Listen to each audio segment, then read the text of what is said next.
din naman kasi yung tadhana eh. Bakit pa kasi tayo nagkakilala ng ganito? Pwede namang nagkakilala tayo sa dating app, di ba?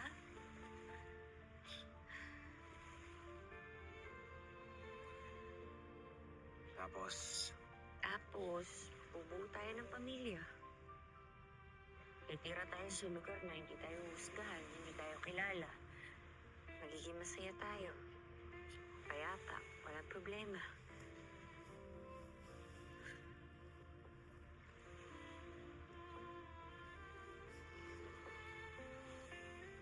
tutuparin ko yung pangarap mo, Stella. Pangako. Kung may magagawa lang sana ako. Para matapos ang lahat ng ito. Gagawin ko. Hindi na ako papayag na may mapahamak pa ng dahil sa akin. Sorry, Pete.